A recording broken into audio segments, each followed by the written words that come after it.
Hello guys, आज मैं जिस मूवी को एक्सप्लेन करने वाला हूँ उस मूवी का नाम है किडनैप। ये मूवी 2010 में रिलीज हुई थी और ये एक स्पेनिश हॉरर थ्रिलर मूवी है। इस मूवी को डायरेक्ट किया है मिगेल एंजल वीवस ने। तो आओ मूवी की स्टोरी देखते हैं।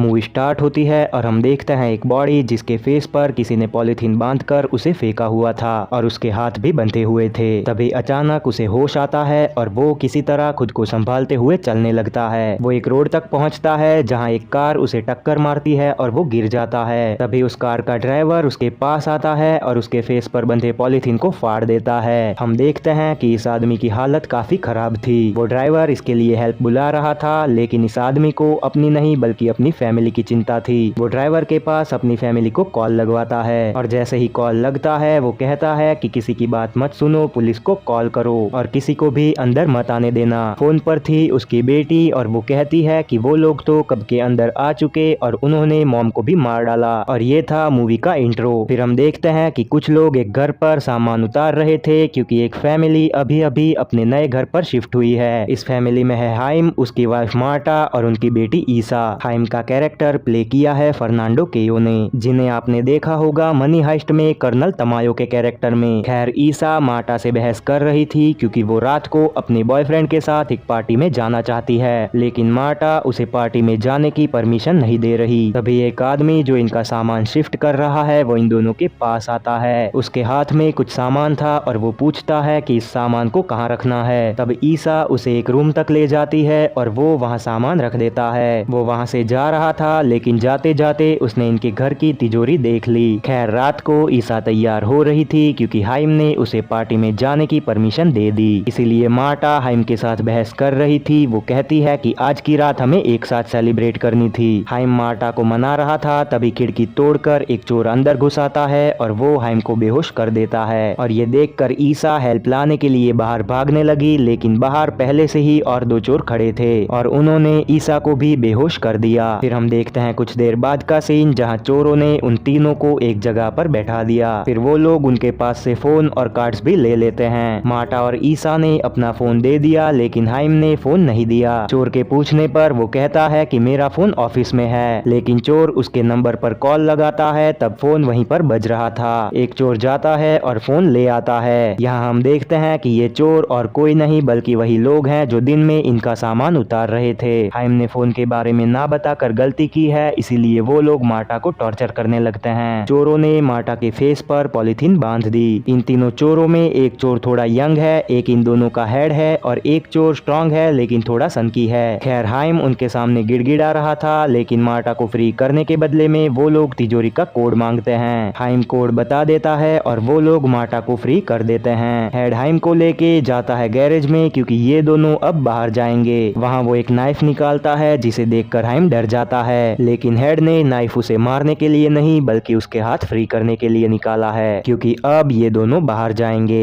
हेड अपना मास्क उतार रहा था, लेकिन हाइम उसे कहता है कि मत उतारो क्योंकि हाइम जानता है कि अगर इसने हेड का फेस देख लिया तो नुकसान इसे ही होगा, क्योंकि अगर इसने हेड की शक्ल देख ली तो वो इसे जिंदा क्यों ही रखेगा। लेकिन फिर भी हेड ने मास्क उतार लिया क्योंकि वो मास्क के साथ बाहर नहीं जा सकता, लोग उस पर ऐसे ही शक कर लेंगे। हेड कहता है कि जल्दी चलो, तब हाइम उससे कहता है कि मेरे पास कार की चाबी नहीं है, लेकिन हेड ने तो चाबी मांगी ही नहीं क्योंकि कार की चाबी उसके पास पहले से ही है। वो दोनों कार में बैठकर वहां से निकल जाते हैं। तब हाइम कहता है कि मेरी फैमिली को कुछ भी मत करना। तब हेड कहता है कि हमारी बात मानोगे तो वो दोनों बच जाएंगी, लेकिन अगर तुमने चालाकी की तो वो दोनों मारी जाएंगी। हाइम हेड के इशारों पर कार चला रहा था और ऐसे ही वो दोनों पहुंच जाते हैं एक एटीएम तक। अब हाइम पैसे लेने जाएगा और हेड बाहर ही रुकेगा क्योंकि एटीएम में सिक्योरिटी कैमराज हैं। हेड कहता है कि इन कार्ड से जितने ज्यादा से ज्यादा पैसे निकल सके उतने लेकर आओ। हेड ये भी कहता है कि अगर तुमने किसी को कुछ भी बोला या फिर किसी की हेल्प मांगी तो मैं सिर्फ एक ही कॉल लगाऊंगा और तुम्हारी वाइफ गई समझो। हाइम आगे जाता है, लेकिन उससे पहले एक औरत वहां पर पहुंच जाती है। यहाँ हाइम को लगता है कि इस औरत से हेल्प मांगी जा सकती है। हाइम उस औरत से कहता है कि हिलना मत और पीछे मत देखना, मेरी हेल्प करो और पुलिस को कॉल लगाओ। लेकिन वो औरत तो हाइम को चोर समझ रही थी। हाइम उसे नुकसान ना पहुंचा दे इसीलिए वो उसके हाथ में पैसे पकड़ाकर वहां से भाग जाती है। यहाँ चोर यानी कि हेड ने ये सब कुछ देख लिया। हाइम उससे माफी मांग रहा था, तब वो कहता है कि चुपचाप ड्राइव करो। वो उसे एक सुनसान जगह तक ले जाता है और सन की चोर को कॉल लगाकर कहता है कि मदर के साथ जो करना है वो करो। इतना कह के उसने फोन स्पीकर पर डाल दिया और उसमें सिर्फ मार्टा के चिल्लाने की आवाज आ रही थी। मार्टा की आवाज सुनकर हाइम काफी डर चुका था। वो हेड से रिक्वेस्ट कर रहा था और उससे आखिरी चांस मांग रहा था। हेड भी उसे गिड़गिड़ाता देखकर उसे एक आखिरी चांस दे देता है। दूसरी तरफ हम देखते हैं कि वो सन की चोर अभी भी मार्टा को टॉर्चर कर रहा था, जबकि हेड ने उसे टॉर्चर करने से मना किया है। यंग चोर उसे रोकता है, तब वो पकड़ लेता है ईसा को। तभी डोरबेल बजती है क्योंकि वहाँ पर आया था ईसा का बॉयफ्रेंड सीजर उसे लेने के लिए। अब उन चोरों को कुछ समझ नहीं आ रहा था कि क्या करना है, इसीलिए ईसा और मार्टा चिल्लाने लगती हैं। तब सन की चोर ईसा से कहता है कि अगर तुम चिल्लाई तो मैं तुम्हारी मॉम को मार डालूंगा। फिर वो मार्टा से कहता है कि अगर तुम चिल्लाई तो मैं ईसा को मार डालूंगा। फिर उन चोरों ने सीजर को भी घर के अंदर ले लिया और अब वो भी किडनैप हो गया। ये लोग सीजर से पूछताछ कर रहे थे, इतने में ये दोनों माँ बेटी बेसमेंट में जाकर अपने आप को बैक रूम में लॉक कर देती हैं। अब यहाँ अंदर और बाहर क्या चल रहा है हमें एक साथ दिखाया जाएगा। बाहर चोर सीजर को भी वहाँ पर ले आए और अंदर ईसा ने मार्टा को फ्री कर दिया और वो फोन ट्राई कर रही थी, लेकिन फोन में सिग्नल नहीं था। इधर चोर सीजर को टॉर्चर कर रहा था। तब मार्टा ईसा से कहती है कि तुम्हें विंडो से बाहर निकलकर हमारे लिए हेल्प लानी होगी। ईसा बाहर जाने के लिए तैयार थी। तब चोर कहता है कि मैं 3 तक गिनूंगा, अगर तुम दोनों बाहर नहीं आई तो मैं सीजर को जान से मार डालूंगा। लेकिन ईसा और मार्टा वार्निंग इग्नोर कर देती हैं। तब चोर गोली चला देता है और गोली की आवाज सुनकर ईसा कांप जाती है, लेकिन फिर भी वो हिम्मत करती है और खिड़की से बाहर निकल जाती है। ईसा भाग रही थी, तब यंग चोर ने उसे पकड़ लिया और दूसरी तरफ सन की चोर ने दरवाजा तोड़कर मार्टा को भी पकड़ लिया। इस तरफ हेड और हाइम एक और एटीएम तक पहुंच गए। वहां हाइम ने सभी कार्ड से एक दिन में जितने पैसे निकल सकते हैं उतने निकाल लिए। अब हाइम कार स्टार्ट कर रहा था घर जाने के लिए। तब हेड उसे रोकता है क्योंकि वो अभी घर जाने के लिए तैयार नहीं था। वो कहता है कि हम रात के 12 बजे तक वेट करेंगे और उसके बाद अगला दिन हो जाएगा तब हम और पैसे निकालेंगे। इधर ईसा और मार्टा को उस सन की चोर ने फिर से बांध दिया और वो उन दोनों के साथ बैठकर कोकेन लेकर टीवी देख रहा था। फिर वो अपने लिए स्नैक्स ले आया, लेकिन वो ये नहीं देखता कि मार्टा का दम घुट रहा है। यंग चोर सही टाइम पर आकर उसके मुंह से कपड़ा निकालता है, तब जाकर मार्टा को थोड़ा चैन मिलता है। वो यंग चोर से पानी मांगती है और जब वो उसे पानी पिला रहा था तब फिर से घर की डोरबेल बजती है। सन की चोर टीवी की वॉल्यूम फुल कर देता है और मार्टा को अपने साथ दरवाजे पर ले जाता है, क्योंकि दरवाजे पर जो भी है उससे मार्टा ही बात करेगी और उसे वहां से जाने के लिए कहेगी, और अगर उसने ऐसा नहीं किया तो सन की चोर ईसा को मार डालेगा। मार्टा दरवाजा खोलती है और दरवाजे पर था सिक्योरिटी गार्ड। वो कहता है कि आपके पड़ोसी ने आपके घर से किसी के चिल्लाने की आवाज सुनी है, इसलिए मैं चेक करने आया हूँ। मार्टा उसे बहलाकर वापस भेज रही थी, लेकिन उसे तो घर के अंदर आकर चेक करना था। तब सन की चोर अपना मास्क हटाकर उसके सामने आता है और ऐसा दिखाता है कि जैसे वो मार्टा का हस्बैंड है। वो गार्ड को घर के अंदर बुला लेता है और उससे कॉफी के लिए पूछता है। तभी ईसा चिल्ला देती है, जिससे गार्ड को शक हो जाता है, इसीलिए सन की चोर गार्ड को मार डालता है। गार्ड को मरा हुआ देखकर यंग चोर डर गया।